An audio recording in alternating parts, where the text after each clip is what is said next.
Yo Sí, antes dime. de empezar, profe, estuve viendo parte del video de la clase, de la que subió usted, la primera parte, Sí, y me quedó una duda ahí con respecto a la capacidad ociosa y la vinculación con la tasa de empleo y la tasa de desempleo. sí. A ver, Esa es la que o sea, quizás lo tenga que volver a ver para es, entenderlo mejor, eh, ujú. porque la capacidad ociosa sería, digamos, cuando la fábrica o la empresa eh, le queda tiempo y no produce. Tal ¿Puede cual. ser? A ver, la idea de capacidad ociosa de las firmas es Sí. midiendo cuál es el potencial productivo que tiene, ¿sí? Cuánto es efectivamente lo que vos estás produciendo. Si vos tienes un potencial productivo no estamos hablando de niveles de eficiencia en la producción. Es decir, si vos sos un inútil y estarías en condiciones esta planta de producir 1000 unidades en 8 horas y produces 500, eso es falta de eficiencia en la producción, más no capacidad ociosa, porque la planta está trabajando las 8 horas. ¿Tá? Capacidad ociosa es si Ah, esa bien. planta tiene capacidad para producir de un ciclo continuo de 24 horas, solo produce 8. Con lo cual vos ahí estás teniendo una capacidad ociosa del 66%, ¿verdad? Porque al 8 de 24 es un tercio. Un tercio, Un sí. tercio que es 33,33. Quiere decir que te queda ocioso 66,66, digamos, las dos terceras partes. ¿Está? Sí, Bien, sí, eso sí. es el concepto de capacidad ociosa. ¿Cuál es el máximo de tiempo que las firmas están en condiciones de producir y cuánto efectivamente producen? ¿Mm? Nunca, y eso es lo que yo resaltaba, nunca es el 100%. ¿Por qué? Porque las plantas tienen que entrar en ciclos de mantenimiento, normalmente. Entonces vos tienes una planta que tiene una capacidad productiva de 24 horas y de 100.000 unidades, pero en algún momento hay que cambiarle la correa, hay que aceitar el no sé qué cosa, o se corta la luz, no sé. Te pongo ejemplo porque lo conozco de manera medio cercana. Yo tengo un primo segundo, sería, que es ingeniero industrial en Córdoba y le hace el mantenimiento a todas las plantas de Arcor que están en Córdoba. Eh, Ah, sí. bien, Esos tienen 3 turnos al día. En Arcor, esos exactamente, tienen turnos de 8 horas, tres al día. perfecto, bien, o sea, son ciclos continuos. Pero en el momento que nosotros estamos de joda, chupando y brindando, ellos están laburando porque corta la fábrica de producir alrededor del 20 de diciembre hasta el 15 de enero, 20 de enero. Paran todo, todo. ¿Eso qué significa? Que en esos 20 días o 25 días, los que hacen mantenimiento trabajan las 24 horas del día para hacer el mantenimiento y dejar a la planta funcionando de nuevo a full. Cuando uno mire la capacidad de producción anual, es decir, los 365 días multiplicado por las 24 horas, va a encontrar que hay 30 por 24 que no se ha producido. 30 días de 24 horas que la producción ha sido cero. ¿Sí? Sí, Entonces, cuando vos mires, no vas a ver que el 100% de las horas han estado usadas, porque ha habido un periodo de tiempo en donde la fábrica ha estado parada porque ha entrado en el proceso anual que ya está pautado todo de mantenimiento. Es decir, nunca se llega al 100% de uso.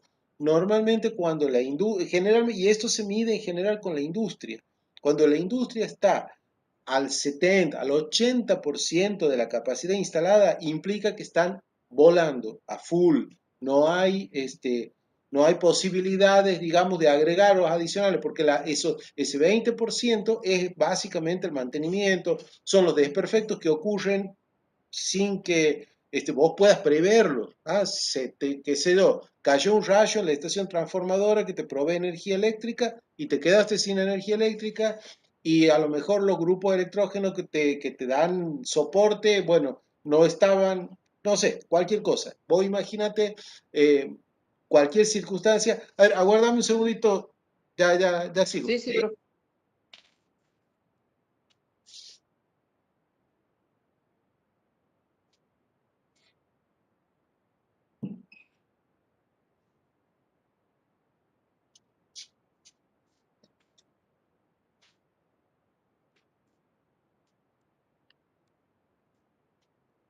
Entonces, y ahora, ¿qué tiene que ver eso con? Ahí estamos hablando básicamente, cuando hablamos de capacidad ociosa, de lo que hablamos básicamente es de capital, del recurso capital que está parado. Pero eso tiene que ver con el uso del factor trabajo. ¿Por qué? Volvamos al ejemplo de las 8 horas. ¿Qué pasa si yo tengo una firma que es capaz de producir lo que vos acabas de mencionar? Arcos, trabaja de ciclo continuo, 24 horas. La actividad económica cae, ¿sí? Y en consecuencia, como cae la actividad económica, en vez de trabajar 24 horas, solo trabaja 8 o solo trabaja 12. Ese ajuste no se hace en stock de capital, se hace en mano de obra. Vos contratas menos gente. Entonces vos te liberas de la mitad del personal. ¿Sí? Entonces, cuando te liberas de la mitad del personal, el ajuste, porque vos el stock de capital ya lo tienes, acordate de Economía 1, en donde vos tenías un recurso fijo y uno variable. El recurso fijo, claro, es una vez que vos has tomado la decisión de cuál es el tamaño de planta óptimo, eso es inamovible. Eso es inamovible. Y vos vas adecuando tu producción, y acordate, la función de producto total era incrementabas el producto, ¿sí? Cuando agregabas una unidad adicional del factor variable, porque para dado un stock de factor fijo, el capital está puesto. Chao. ¿Sí? Entonces, vos tienes esa estructura de planta y vos agregas unidades del factor variable. Quiere decir que cuando vos estás en un nivel de producción de 24 horas con una X cantidad de personal y reduces a la mitad, vas a reducir a la mitad el uso del factor variable. Entonces, ahí te va a quedar gente desempleada. Igual que cuando vas de menos a más. Si vos estás produciendo 8 horas nada más y todas las firmas están produciendo un 30, un 40%, 50% de la capacidad instalada, cuando crece el uso del factor variable. ¿Sí? Vos empiezas a aprender máquina y necesitas gente que venga a atender. O usas la misma gente más horas. Muchas veces las firmas usan Horas extras.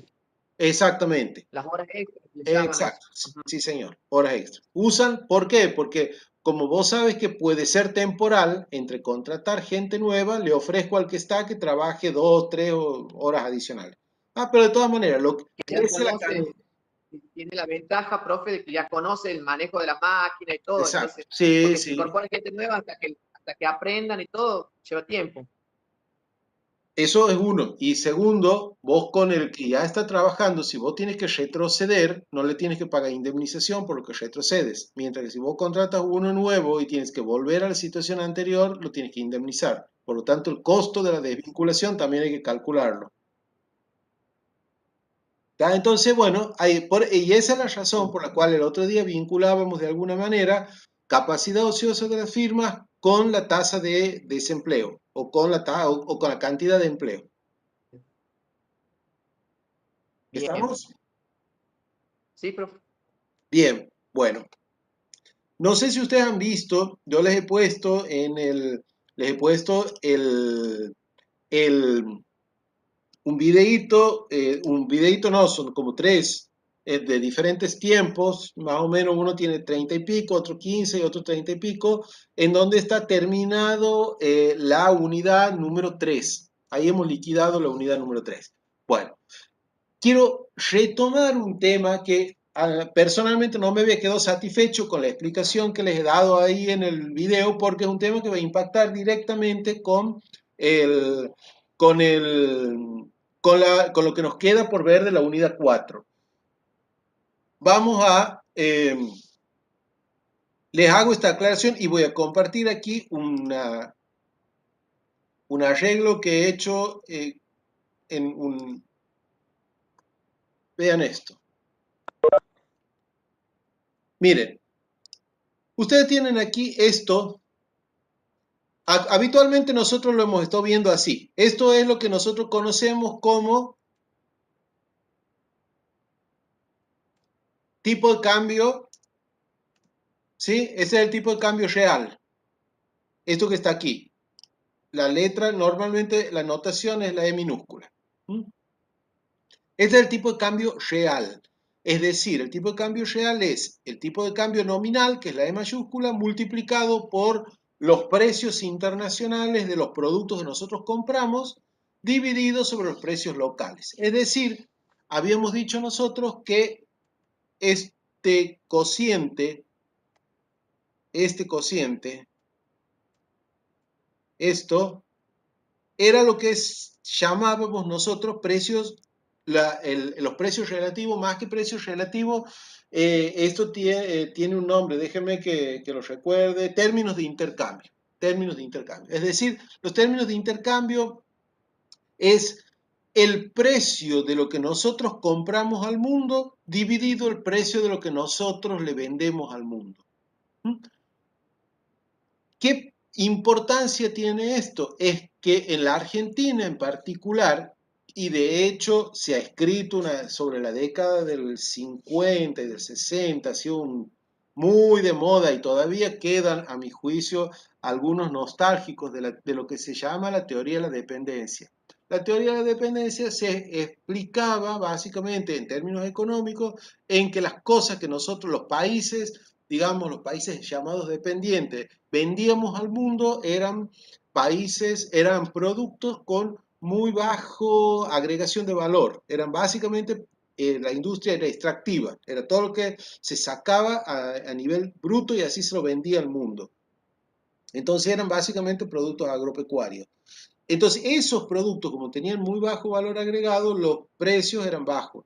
Mientras que lo que el mundo desarrollado, lo que estaba, llamémosle el norte desarrollado, vendían productos con alta agregación de valor, con precios mucho más altos. En consecuencia, los términos de intercambio, pongámoslo en estos términos, la tonelada de lo que nosotros comprábamos era mucho más cara que la tonelada de lo que nosotros vendíamos.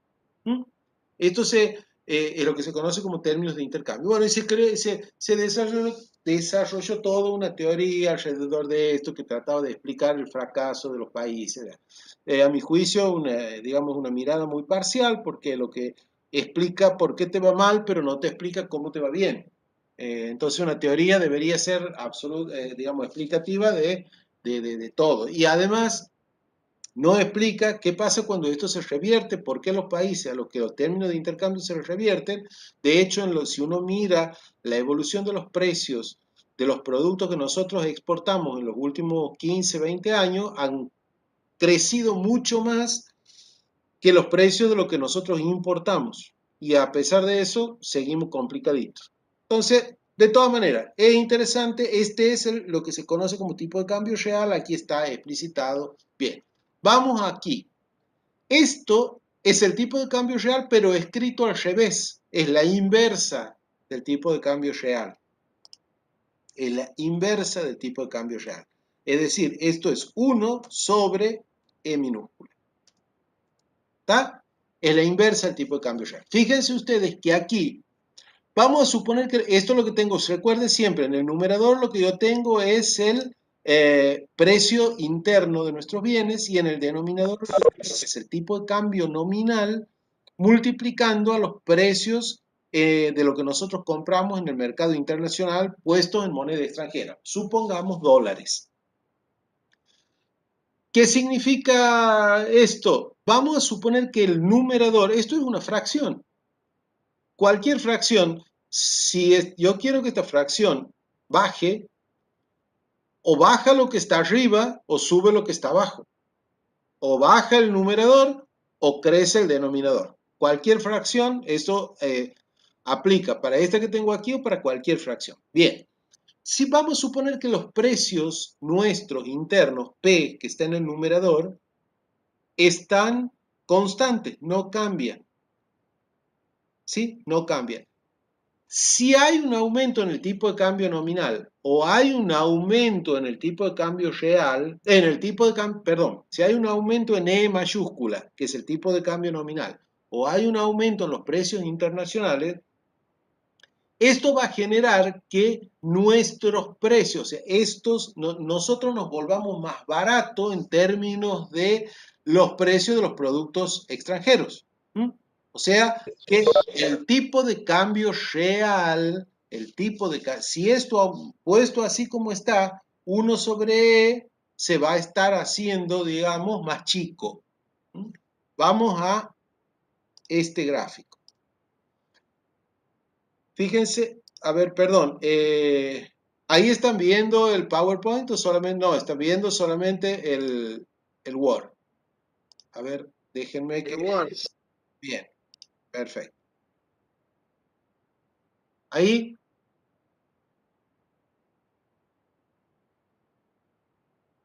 Ahí está el PowerPoint. perfecto, bien. Lo que tengo en el eje de la abscisa, esto era lo que nosotros habíamos visto como curva de nivel de actividad, que vinculaba el tipo de cambio real con el ingreso y con la demanda agregada. Eso le habíamos planteado, digamos. Entonces, a mayor nivel de tipo de cambio real, acuérdense ustedes que esto venía de aquí, en donde la demanda agregada, que es todo lo que está aquí en la derecha, todo lo que está a la derecha, y lo que tengo aquí es el producto. El producto es igual a la demanda agregada. Y fíjense ustedes que el sector externo depende del tipo de cambio real, ¿no? Entonces, graficábamos esta curva de nivel de actividad en donde vinculábamos el nivel del producto con el nivel del tipo de cambio real. ¿Esto qué significa? Que si el tipo de cambio real crece, lo que yo voy a tener, ¿sí? Lo que yo voy a tener cuando crece el tipo de cambio real es que, por ejemplo, esto va a crecer, el sector externo va a crecer. O sea que yo voy a tener más exportaciones porque voy a tener más incentivos. Mis bienes que yo produzco van a ser, por cualquier razón, van a ser más valiosos. ¿Ah? Miren esto.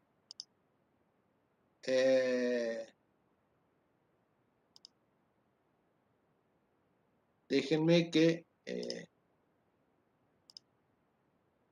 vuelvo a...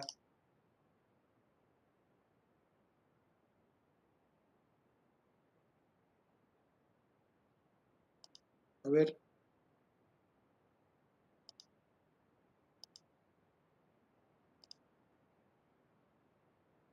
¿Ven el Word ahí? No, sigue el PowerPoint todavía, profe.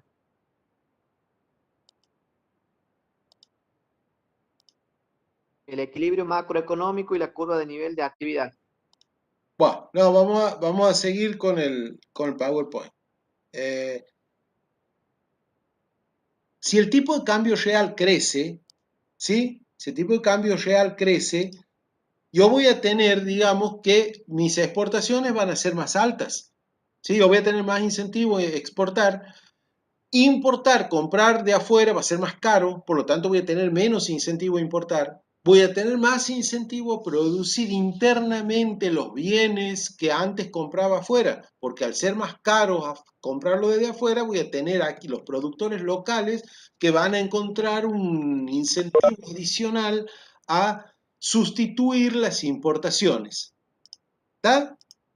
Entonces, si crece el tipo de cambio real, el ingreso va a crecer, ¿sí? Va a crecer el ingreso y en consecuencia yo voy a moverme, digamos, a la derecha por esta curva de nivel de actividad. Si crece el ingreso, va a crecer el consumo. Recuerden que el consumo depende del ingreso disponible, del ingreso esperado y de la tasa de interés. En este caso, la tasa de interés no pasa nada, pero sí ocurre con el consumo. Por lo tanto, si crece el tipo de cambio real, todo eso se mueve.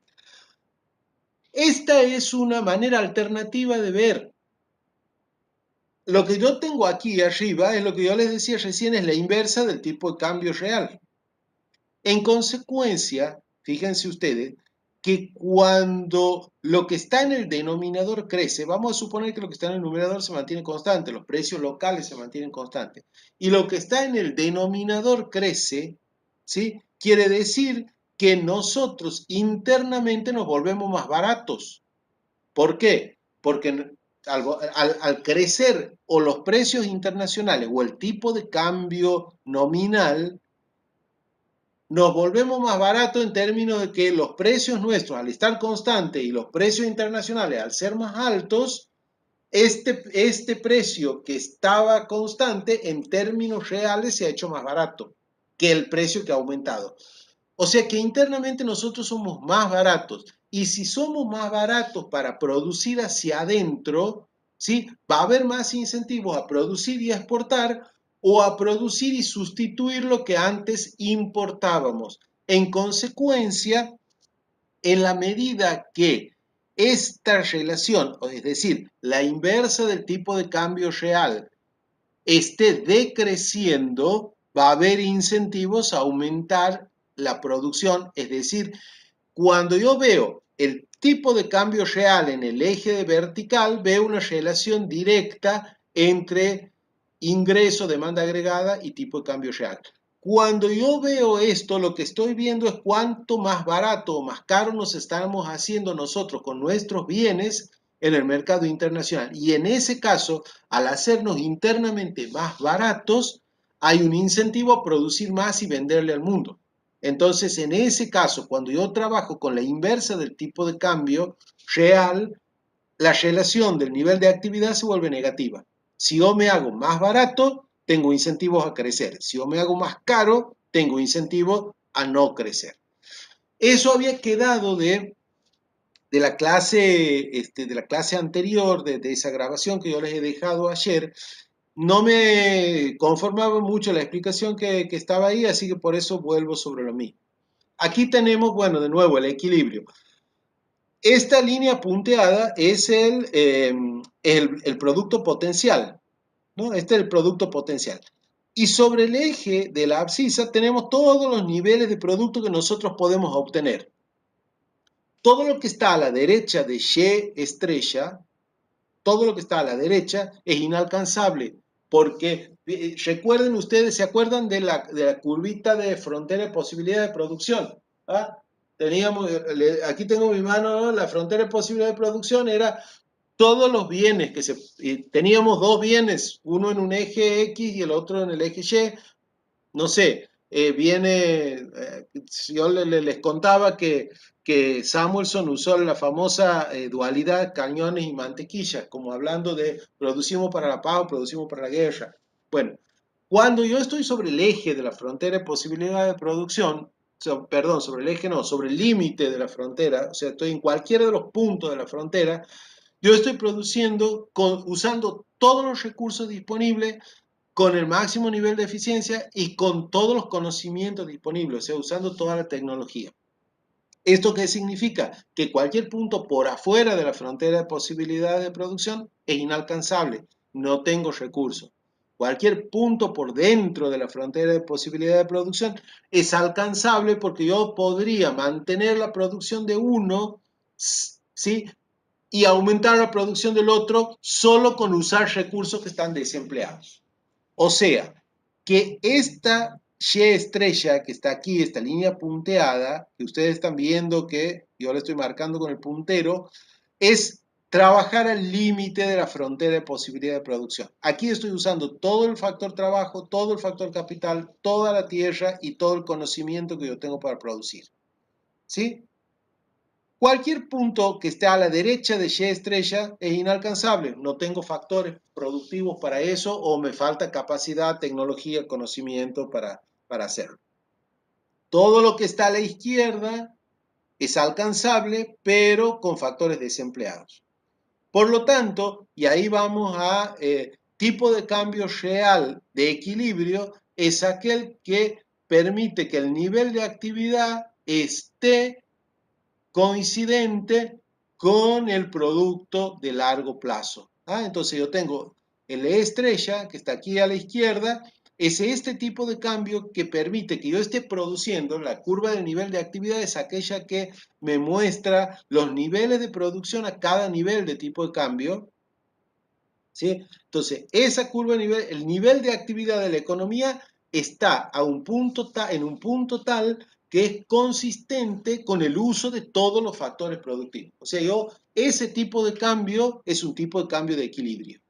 ¿Sí? ¿Qué pasa si yo estoy en E1? Si yo estoy en este nivel de tipo de cambio, yo tengo factores que no los estoy usando.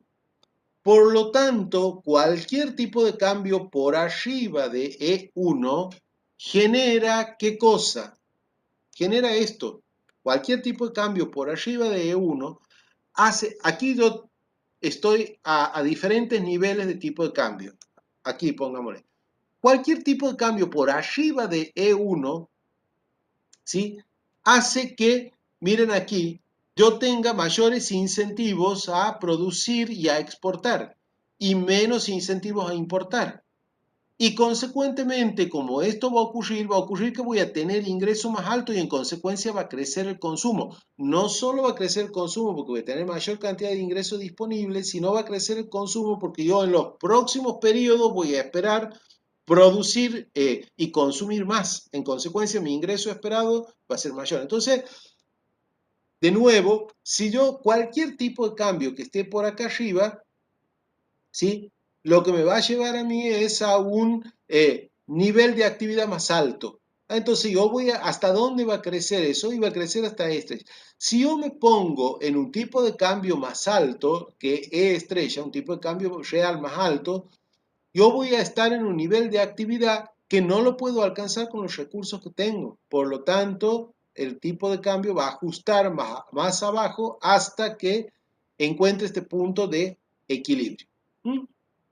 Entonces, fíjense ustedes que dice, podemos llamar tipo de cambio real de equilibrio al nivel de tipo de cambio real compatible con el equilibrio macroeconómico. ¿Ah? La producción y la demanda agregada están al potencial. O sea, de ahí no me puedo mover.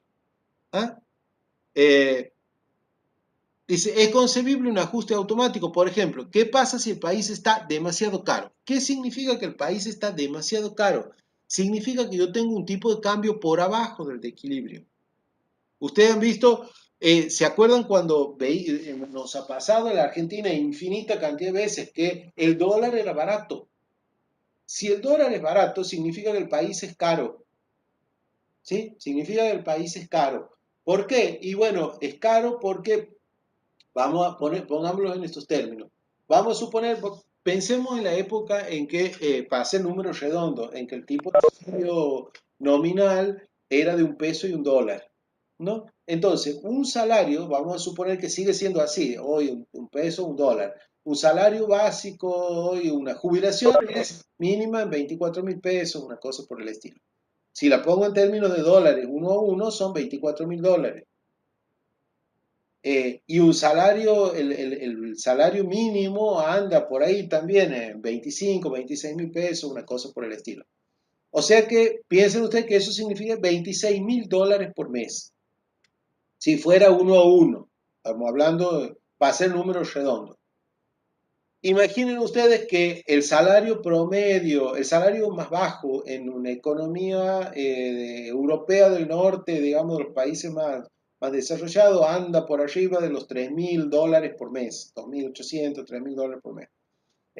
Si nosotros tuviéramos uno a uno, tendríamos $25.000 por mes. Quiere decir que una empresa que puede producir en Dinamarca o puede producir en Argentina, una cosa es pagar $3.000 por mes y otra cosa es pagar $25.000 por mes. En consecuencia, somos caros. Ahora, ¿qué pasa si en vez del tipo de cambio ser uno a uno, fuera 100 a 1, como es hoy? Esos 25.000 pesos dólares se convertirían en 2.500. ¿Claro? Entonces, si son 2.500, ya comparo salario de $2.500 aquí contra el salario de $3.000 allá. Nos hemos vuelto más baratos. Quiere decir que cuando el tipo de cambio está muy bajo, el país está caro.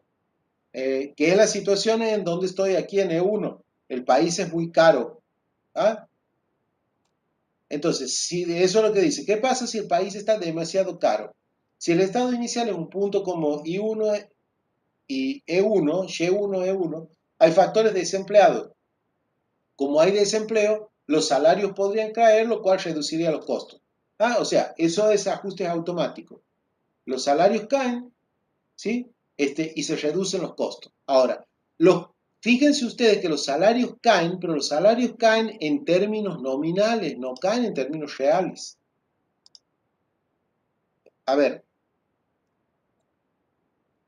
ahí están viendo el otro PowerPoint, el que dice la oferta de trabajo en Argentina. Sí, profe. Entonces, yendo ya al mercado de trabajo, y quiero volver sobre este punto, la oferta de trabajo se comporta de esta manera, ¿no? O sea, nosotros tenemos en el corto plazo, es probable que la oferta de trabajo no cambie sustancialmente. La gente, o sea, la gente que está dispuesta a salir a trabajar es más o menos la misma para cualquier nivel de remuneración en el corto plazo. Entonces, la oferta de trabajo es completamente inelástica. Vamos a ver qué pasa con la demanda de trabajo. Eh, Fíjense ustedes que dice aquí, la demanda de trabajo son las empresas las que demandan trabajo. ¿Mm? Las empresas son las que demandan trabajo. La productividad del trabajo captura el total del beneficio monetario de contratar a un empleado. Y ahí viene el ejemplo de la bicicleta. Vean, a ver,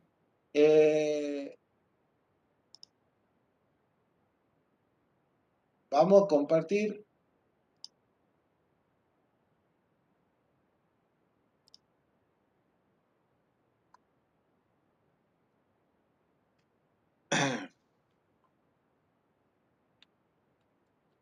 Fíjense ustedes, para recordar esto que nosotros ya lo sabemos de microeconomía, el producto marginal del trabajo, ¿se acuerdan? Producto marginal del trabajo es igual al X es la producción del bien. El libro de Brown y Leach, que es de lo que estoy siguiendo esta parte, pone como ejemplo una fábrica que produce bicicletas. Por lo tanto, X son bicicletas y L son los trabajadores. Entonces, el producto marginal es cuánto se incrementa la producción de bicicletas como consecuencia de incorporar un trabajador más. Y en el ejemplo dice, bueno, el, el tipo el trabajador adicional aporta 20 bicicletas. Por lo tanto, la cantidad de producto adicional por trabajador o el producto marginal del trabajo es de 20. El precio de la bicicleta es de 50 pesos. Y ahí viene el concepto del valor del producto marginal. El valor del producto marginal es el precio de lo que yo vendo multiplicado por el aporte que hace ese último trabajador adicional que yo incorporo a la firma. Por lo tanto, el valor del producto marginal es cómo yo valorizo en pesos ese aporte productivo. El producto, estos son unidades físicas del producto, 20 son bicicletas, 50 es plata, 50 pesos por bicicleta. Por lo tanto, 20 por 50 son 1000 pesos. Esto es lo que me aporta a mí en producto, en plata, ¿sí? en billete, en plata, ese último trabajador que yo he incorporado. ¿Está? Bien.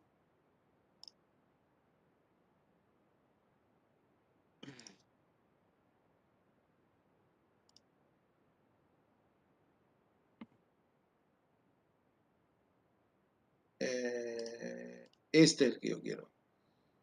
El que quiero compartir.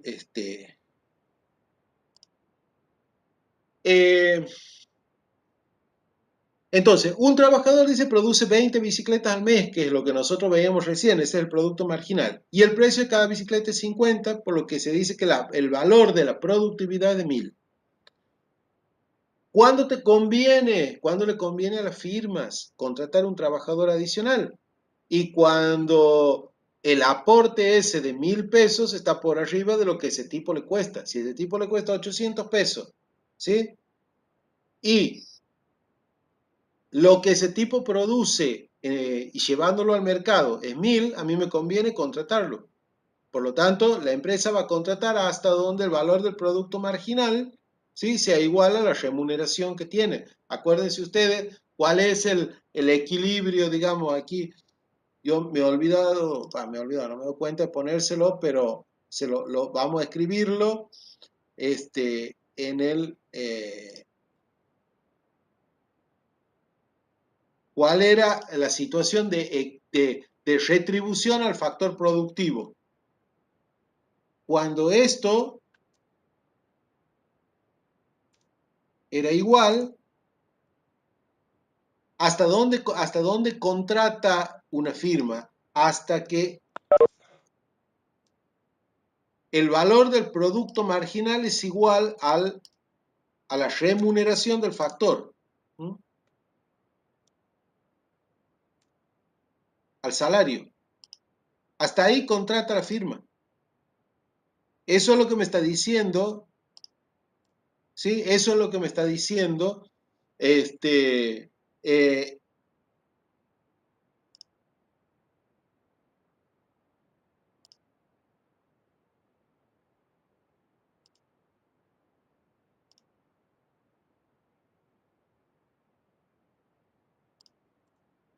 eso es lo que me está diciendo esto.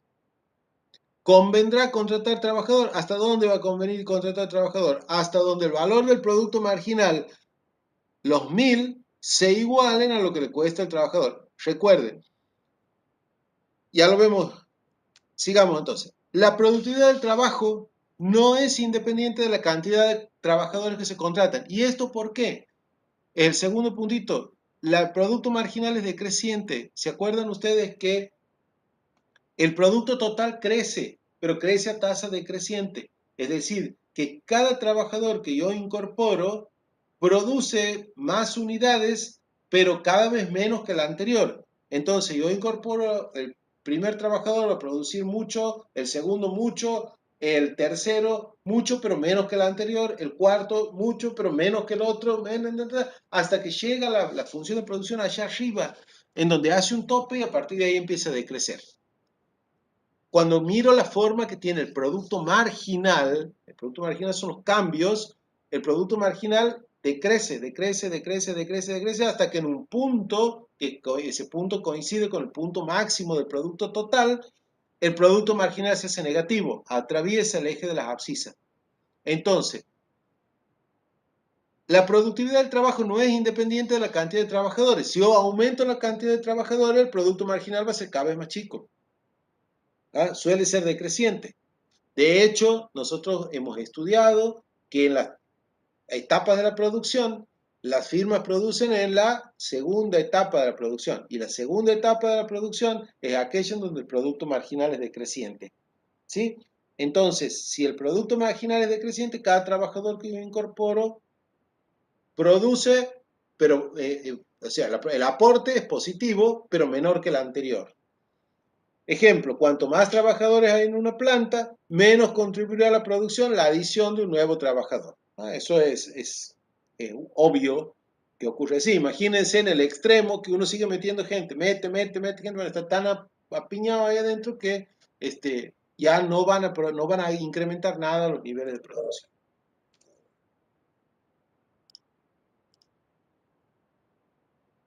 Entonces, la oferta y la demanda de trabajo se comportan de esta manera, ¿no? Entonces, ustedes ahí tienen, fíjense ustedes que para dada una oferta fija, que es la población económicamente activa, tengo una demanda, la demanda que va a venir de las firmas, ¿sí? Y a salarios más altos la demanda por trabajo va a ser menor, y a salarios más bajos, ¿sí? La demanda por trabajo va a ser mayor. Fíjense ustedes, aquí lo que yo tengo es una comparación del producto total y la productividad marginal del trabajo. ¿Mm? Fíjense ustedes que las vallas estas, pintadas de color, no sé, verde, azul, ¿qué color es esto? Lo que tengo es cuántas bicicletas se producen. Esto es lo que tengo aquí abajo, son cantidad de trabajadores en el eje de la abscisa, y lo que tengo por la izquierda, en las ordenadas, en el eje de la izquierda tengo el total de la bicicleta y aquí la productividad marginal. Fíjense ustedes, aquí esta firma con un tipo laburando produce 50 bicicletas, con dos tipos laburando 95, con tres tipos 135, 170. Fíjense cómo el producto total va creciendo, ¿eh? El primer tipo que incorporo, el producto marginal, es 50. Paso de 0 a 50. El segundo tipo paso de 50 a 95, es decir, al pasar de un trabajador a dos trabajadores, lo que me incrementa la producción son 45. Aquí está el producto marginal. Al pasar del segundo trabajador al tercero, de 95 a 135, crece 40 la producción. Crece 35, bueno, aquí van viendo 35, 30. En la medida que el producto crece y yo incorporo trabajadores adicionales, el producto va a seguir creciendo, pero fíjense ustedes cómo la diferencia de altura entre las barritas cada vez se va haciendo más chiquita. Esto es, el producto marginal va acercándose a cero. ¿Ah? Cuando yo incorpore el 10º trabajador, probablemente el producto marginal sea cero o negativo. ¿Ah? Entonces, fíjense ustedes, el producto total crece a medida que agregamos trabajadores, pero la productividad marginal es decreciente. Se observa que la producción total con un trabajador de 50, con 2,95 y lo que acabamos de ver en el gráfico. Otra manera, dice, de expresar lo anterior es partir de la curva del valor del producto marginal. O sea, la curva del valor del producto marginal, nosotros aquí tenemos esta curva, lo que me está mostrando es la curva del producto marginal. ¿Tá? Esta curva me muestra el producto marginal. Si yo quiero obtener el valor del producto marginal, a esta curva y a cada uno de los valores, 50, 45, 40, 35, 30, lo voy a tener que multiplicar por el precio del bien que yo vendo. El valor del producto marginal es el producto marginal multiplicado por el precio de la bicicleta. ¿Está? El precio en un mercado competitivo es una constante, por lo tanto lo que yo voy a tener, ya les aclaro, en cualquier función lineal, cuando yo multiplico el valor de esa función por una constante, es como que si la constante es positiva, la curva se va a correr hacia la derecha. Si la constante es negativa, la curva se va a venir hacia abajo. Pase lo que pase, en cualquier función va a ocurrir eso. Eso se llama en términos matemáticos transformación monotónica creciente. Lo digo por si alguno tiene algún interés en las matemáticas, digamos. Entonces, la curva del valor del producto marginal indica no ya cuántas unidades, sino cuántos pesos agrega un nuevo trabajador. ¿Ah? Entonces, cuando yo paso de 1 a 2, yo voy a tener la agregación de plata que genera incorporar un tipo nuevo. ¿Ah? Surge de multiplicar el producto marginal por nivel de precio. Entonces, miren ustedes, estos 2.500 es el resultado de 50 por 50. ¿Sí? 50 pesos la bicicleta, aquí está. El primer trabajador agrega 50 bicicletas y el precio de cada uno es 50 pesos, el valor.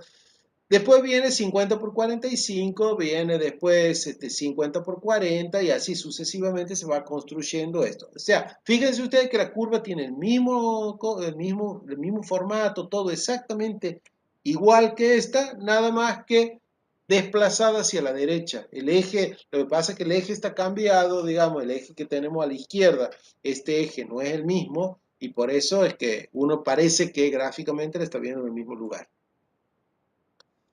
¿Cuántos trabajadores contratará un empresario si el salario es de 800 pesos? Bueno, contratará trabajadores mientras que el valor del producto añadido por un trabajador adicional supere el costo de contratar ese trabajador, es decir, su salario. Fíjense ustedes, ¿sí? Aquí está 800, quiere decir que va a contratar tantos trabajadores como haya el valor del producto marginal sea superior. Quiere decir que va a contratar hasta por acá. Y aquí se va a cortar la cosa. Fíjense ustedes, la curva de demanda de trabajo en pesos. ¿Ah? Y aquí pone el ejemplo, que si el salario es de 1.500, todos los trabajadores hasta el quinto, el valor de su productividad marginal es menor a 1.500. ¿Ah? Por lo tanto, el fabricante demanda 5 trabajadores si el salario es de 1.500. Fíjense ustedes, el primero lo contrata porque con lo que produce vendido Yo obtengo como resultado 2.500, 2.250, 2.000, 1.700, hasta aquí. Si el salario es de 1.500.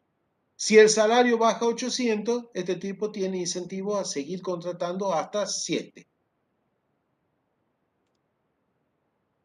En consecuencia, la curva de demanda de trabajo de la empresa muestra la cantidad de trabajadores que se demandan a distintos niveles de salario. Entonces, ¿cuáles son los datos? El precio del producto final. El precio del producto final es un dato, yo lo obtengo, digamos, porque es un precio de mercado, la bicicleta, y la curva de productividad del trabajo. Yo ya sé cuánto me aporta cada trabajador adicional. Por lo tanto, cualquier cambio en A o en B implica que se desplace la curva de demanda. Fíjense lo que pasa si aumenta el precio del producto, es decir, la bicicleta duplica, no sé, el precio. Si aumenta el precio de la bicicleta, yo al mismo nivel de producción, de productividad marginal, yo lo voy a tener multiplicado por un precio más alto. En consecuencia, si todo lo demás queda igual, es decir, el salario queda igual, yo voy a tener una curva de demanda de trabajo que se va a mover hacia la derecha y en consecuencia yo voy a contratar más trabajadores. Miren ustedes que si el salario está aquí en 1.500, ¿sí? Yo en la curva de demanda original contrataba estos 5 tipos y en la nueva curva de demanda voy a estar contratando entre 7 y 8. ¿Está? Si ocurriría lo mismo si aumenta la productividad. Es decir, vamos a suponer que el precio de las bicicletas sigue siendo la misma, pero a partir de ahora, porque no sé, yo me he dado cuenta que si a los tipos yo les invito mate cocido en la mitad de la jornada, los tipos producen el doble, pues entonces yo voy a poder, la curva de demanda de trabajo se va a correr hacia la derecha como consecuencia de un aumento en la productividad. O sea, cualquiera de las dos cosas que están influyendo en la curva del valor del producto marginal es lo que se mueve cualquiera de las dos cosas, la curva se va a correr hacia la derecha si aumenta o hacia abajo a la izquierda si disminuye, como cualquier curva de demanda de la que ustedes ya han visto en microeconomía. ¿Qué pasa? ¿Cómo traslado esto que es el análisis individual al análisis agregado? Bueno,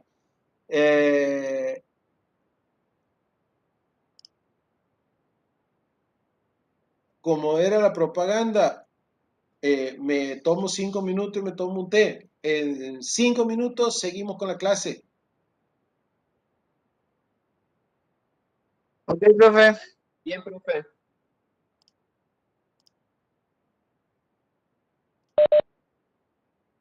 Bueno, gente, continuamos. Ahí estamos de nuevo. Bueno, sigamos con la pantalla que estábamos viendo.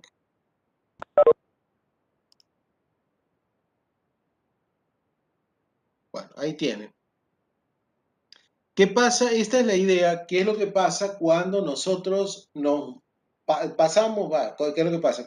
¿Qué ocurre cuando pasamos de una curva de demanda o de curva de demanda de trabajo, el razonamiento de la curva de demanda de trabajo a nivel de una empresa cuando la trasladamos a la curva de demanda de trabajo del mercado? Bueno, vamos a tener un par de supuestos que no son menores, pero digamos que sirven para ejemplificar esta aproximación. Es una simplificación, pero que sirve para interpretar el tema. Primero es que existe un único bien. Recuerden ustedes que habíamos dicho en la primera clase, esto que nosotros llamamos producto bruto es como si fuera un solo bien, digamos, donde entran todos los bienes que se producen en la economía, todos los bienes finales que se producen en la economía.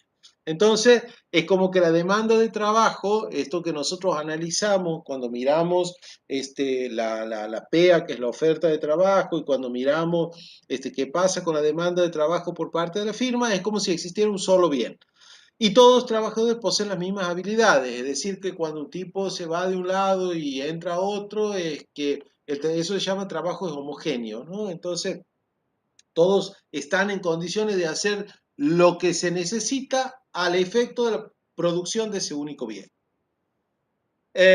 Otro supuesto que hacemos es que este bien, el precio del bien bicicleta, soja, vamos a suponer soja, vamos a suponer tonelada de kilo, precio de kilo vivo de una vaca, se determina internacionalmente. Entonces los $570 de la tonelada de soja o no sé cuánto costará el kilo vivo de una vaca, se determina a nivel internacional. Si esto es así, es decir, si es posible importar el bien o exportarlo, pero si es posible importarlo, el precio local, si el precio local es superior al precio internacional, miren, este que tengo aquí a la izquierda, aquí, ven, marcado por esto que tengo aquí es el precio local, ¿sí?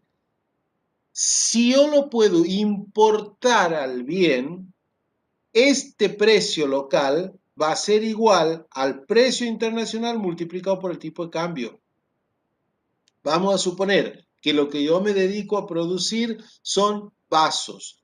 Y el vaso en el mercado internacional vale, el precio es de $10. El tipo de cambio es de 100 pesos por dólar, por lo tanto, a nivel local, el vaso tiene que costar, el precio del vaso a nivel local tiene que ser el precio en el mercado internacional por el tipo de cambio. 10 por 100, 1000. A nivel local tiene que costar 1000. Si el precio a nivel local es más de 1000, yo compro los vasos en Uruguay. No sé, en Bolivia, en Chile o en el Congo belga, no sé. ¿Sí? Si el precio es superior. Si el precio es inferior, los productores locales, que no son ninguno giles, van a decir, no muchachos, ¿por qué voy a vender por abajo? Si mi objetivo es maximizar mis beneficios, yo puedo vender. Entonces el precio a nivel local va a tender a igualarse al precio internacional multiplicado por el tipo de cambio.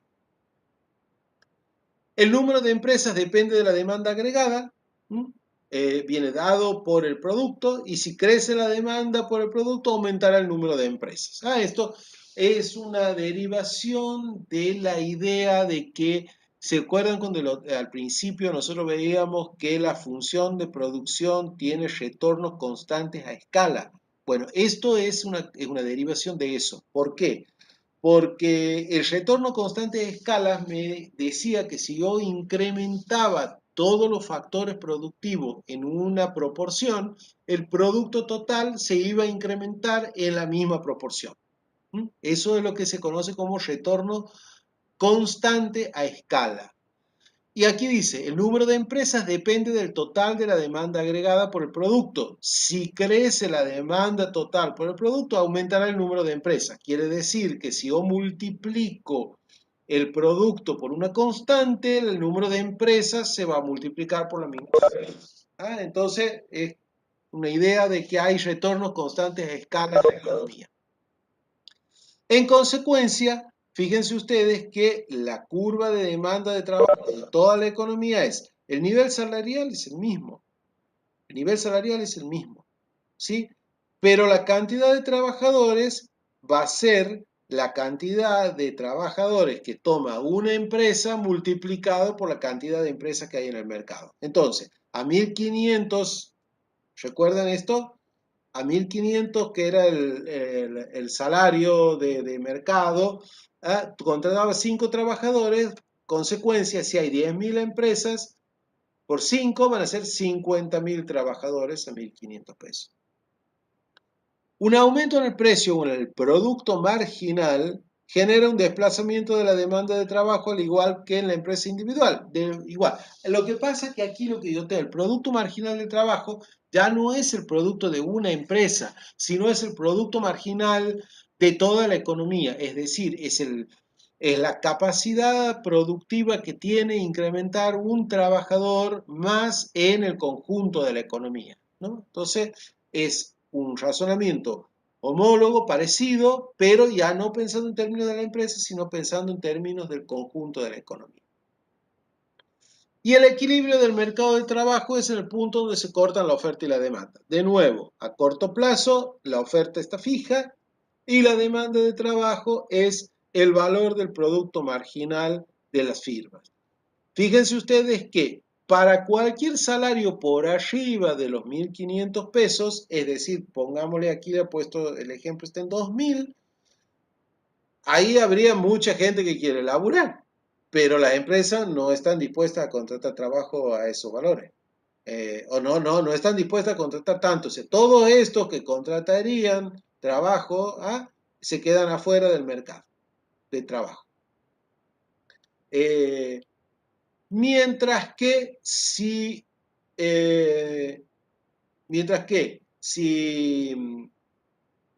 salario fuera inferior a los 1.500, habría más empresas. Aquí en la curva de demanda están las empresas. La curva de demanda, o sea, aparecerían empresas que estarían dispuestas a contratar trabajadores con un salario inferior a los 1.500. A ese no hay oferta. La oferta está en, eh, en 50.000 trabajadores, que es la PEA, ¿sí? Y la demanda de trabajo, el valor del producto marginal, que es lo que viene del lado de la firma, es lo que determina eh, la cantidad, no, la cantidad está dada por la oferta de trabajo, determina cuál es el salario de equilibrio. ¿Mm? Bueno, esto es nada más que explicativo. A un salario de 1.500, la demanda de trabajo es de 5 empleados en cada empresa, para 10.000 empresas será de 50.000. El nivel de salario genera la demanda de trabajo igual a la oferta. Con sueldo de 1.000 pesos y un exceso de demanda de trabajo, la empresa demanda más trabajadores que los que hay disponible en la economía y por lo tanto los salarios tenderán a crecer. ¿Qué es lo que me está diciendo? En este punto, aquí va a haber muchas empresas, demandando gente.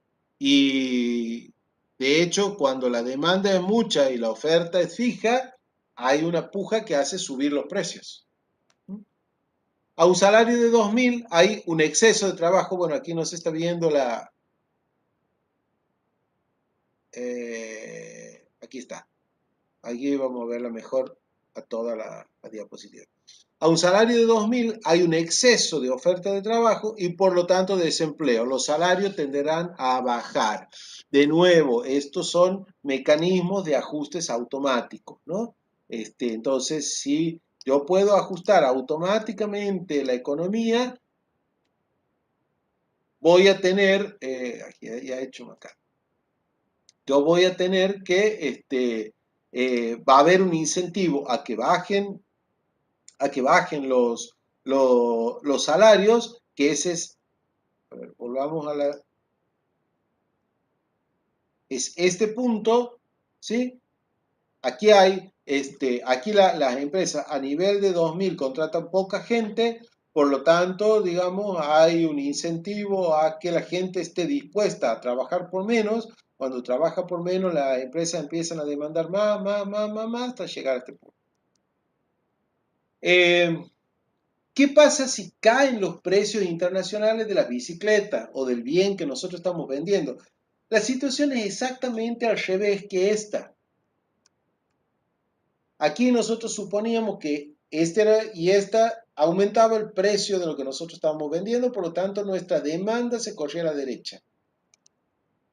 Aquí el supuesto es que el precio de la bicicleta cae. Al caer el precio de la bicicleta en el mercado internacional, digamos, a ver, aquí fíjense, ¿qué es lo que yo voy a tener? Es que este precio, esta parte, la parte derecha va a venir más abajo. Quiere decir que esto también va a bajar, el precio de la izquierda también va a bajar. ¿Por qué también va a bajar el precio de la izquierda? Pues recuerden que como yo soy tomador de precios del mercado internacional, si el precio de la bicicleta baja y el mercado local no baja, importamos todas las bicicletas. Entonces, el precio local también va a bajar.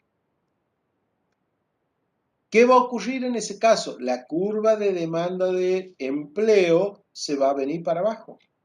Este era el equilibrio inicial, este punto en donde contratábamos 50.000 trabajadores, a una remuneración de 1.500 pesos por trabajador. Mientras que si cae el precio, ¿sí? Yo voy a seguir contratando. Como, digamos, los precios de la economía son flexibles, ya hemos visto, se ajustan rápidamente, baja el precio de la bicicleta y los precios son flexibles, bajan, los salarios también van a bajar. Ahora, ¿qué salario va a bajar? ¿Va a bajar el salario nominal o va a bajar el salario real? Lo que va a bajar ahí es el salario nominal, ¿sí? Lo que va a bajar es el salario nominal, porque el salario real, ¿qué va a haber pasado? El salario real, como los precios han bajado, ¿sí? El salario real se va a mantener igual.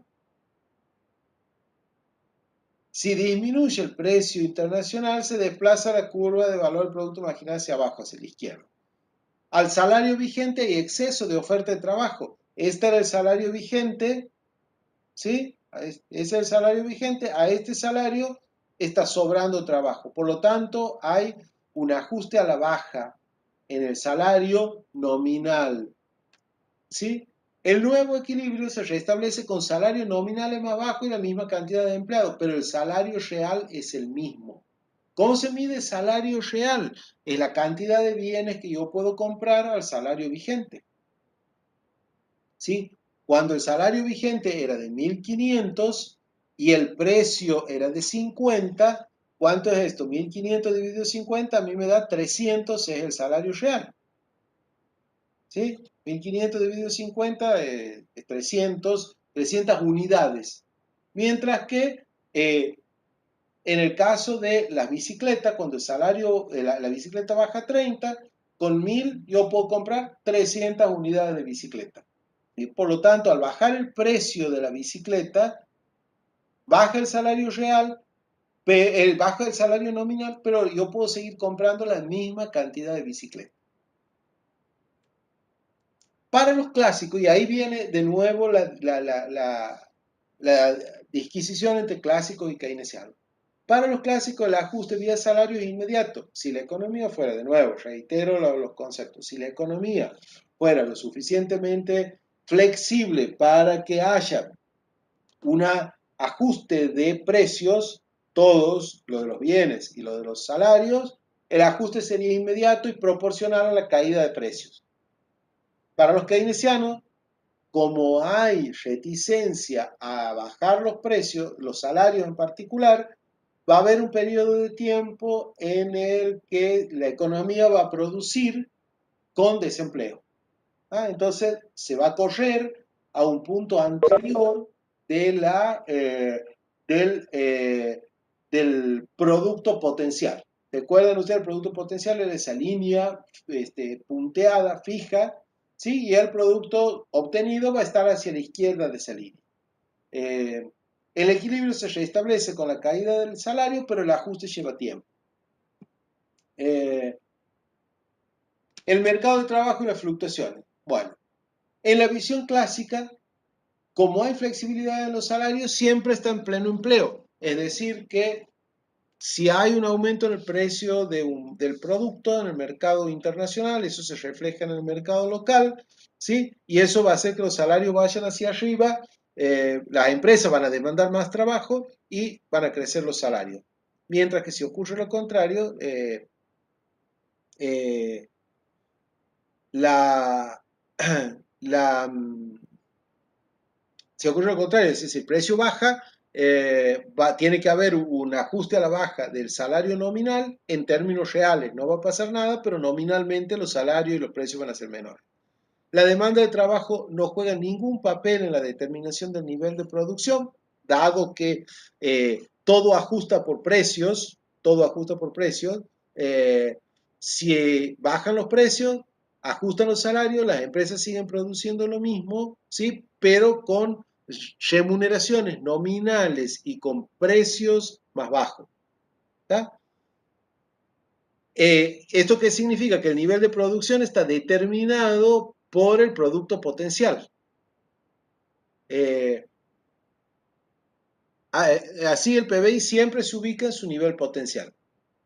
Las fluctuaciones económicas solo se deben a modificaciones en el producto potencial. De nuevo, cambia el stock de capital, cambia la tecnología, cambia el producto potencial, nos movemos hacia afuera de la frontera de posibilidad de producción o nos movemos a la derecha de esa curva, de esa recta de producto potencial.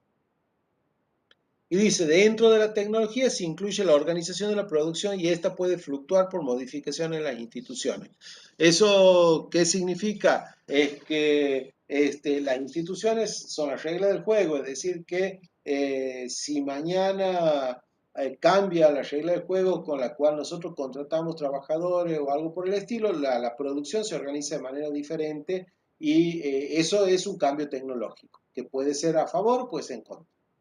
Es decir, puede desplazar hacia afuera la frontera de posibilidad de producción o hacia adentro. ¿Cuál es la visión keynesiana? Las fluctuaciones del producto pueden deberse a cambios en la utilización de los factores. Esto significa que yo puedo producir menos porque contrato menos mano de obra. Al salario vigente, como el salario vigente es inflexible, si cae el producto, cae la cantidad de trabajadores ocupados como consecuencia de eso, digamos, yo estoy produciendo por debajo del producto potencial. Alteraciones en el mercado de trabajo pueden llevar a una subutilización de la capacidad productiva, un poco lo que preguntaba Miguel al principio. El mercado de trabajo, yo contrato menos trabajadores, en consecuencia tengo capacidad ociosa de la firma, o porque tengo capacidad ociosa de la firma, contrato menos trabajadores. Y dado que la oferta es constante en el corto plazo, las alteraciones deben provenir del lado de la demanda agregada. Y esto es muchas veces el justificativo de la oferta es fija, no solo del trabajo, sino la oferta productiva es fija. Entonces, si yo quiero incrementar el nivel del producto, tengo que dar un empujón desde el lado de la demanda agregada. Esto es un poco lo que está volviendo a... Déjenme, no está en esta... Déjenme que vea...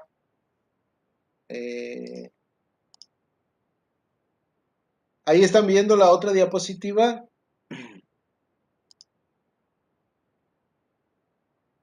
Sí, profe. Bien. Esto es lo que está ocurriendo. Yo estoy en la curva negra, es la curva de nivel de actividad original. Algo hace que la demanda, alguna razón hace que la demanda agregada caiga, es decir, o cae el consumo, o hay una caída en el tipo de cambio nominal, o más bien pensemos que hay una caída en el consumo, por alguna razón. Si hay una caída en el consumo, el nivel de actividad es menor, ¿sí? Dado que este es el producto potencial, Shep estrella es el producto potencial, yo voy a tener un menor nivel de actividad, ¿sí? Un menor nivel de actividad. Si la economía puede ajustar todos los precios conjuntamente, yo voy a tener, al tener un menor nivel de consumo, las empresas van a tender a producir menos y eso va a llevar a que haya un menor nivel de, o sea, salarios más bajos, y el salario más bajo va a hacer que el tipo de cambio real sea más alto. Entonces yo voy a tener el mismo nivel de producción con un tipo de cambio real más alto. Y ahí viene, ¿qué hacer ante el desempleo? La visión clásica es nada, esto ajusta solo, ¿sí? Está la visión keynesiana, el ajuste va a llevar tiempo, o el sector público puede hacer un esfuerzo, la clásica solución keynesiana es, el Estado puede hacer un esfuerzo para compensar la caída en el consumo de los particulares por aumento en el consumo público. Y ahí está la situación. La curva, la recta negra era el nivel de actividad original. Hay una caída en el consumo y en la inversión que lleva a la línea roja, es decir, a un punto en donde hay menor nivel de consumo y de inversión y en consecuencia el nivel de actividad es menor. Entonces, de parte del gobierno hay un empujón, digamos. Cae el consumo, cae la inversión, pero aumenta el gasto público. ¿Aumenta qué? Y nos llevaría de la curva roja a la curva azul. No volvemos a la curva negra porque digamos, el aumento en el gasto público se hace vía básicamente aumento en los impuestos. Y cuando yo aumento los impuestos, lo que estoy haciendo es al mismo tiempo disminuir el ingreso disponible. Por lo tanto, yo podré compensar parte de la caída del consumo, pero no todo, porque si yo reduzco ingresos disponibles, vuelvo a darle un empujón para abajo al consumo. En consecuencia, la idea es que, y ahí dice, ¿hay algún límite a la política fiscal anticíclica? Esto que si el ciclo está cayendo yo lo compenso, y sí, bueno, cuando se te acaba la plata, básicamente, cuando la caja del gobierno se acaba. Entonces, las políticas anticíclicas, si fueran efectivas, tienen el límite de la restricción presupuestaria.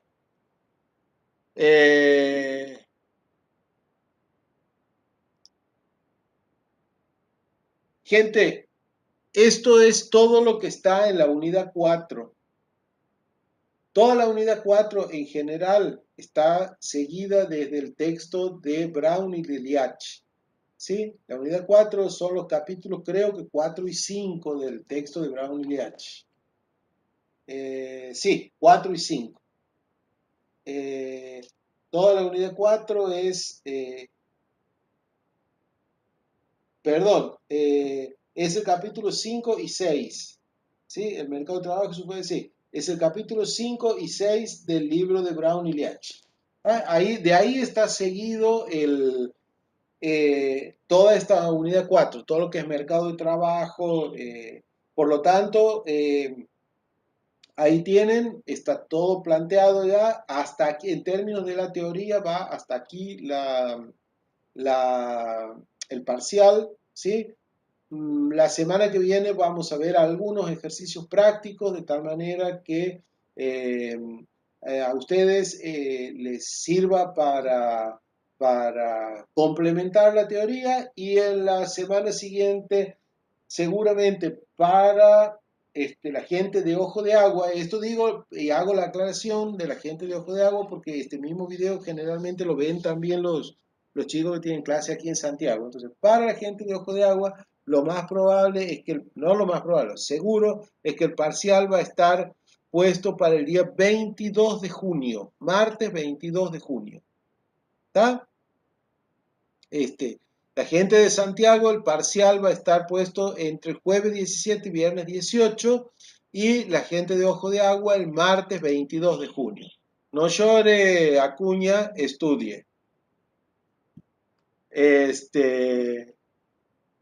Así que, ¿le queda alguna duda, alguna pregunta, algo respecto a estos temas?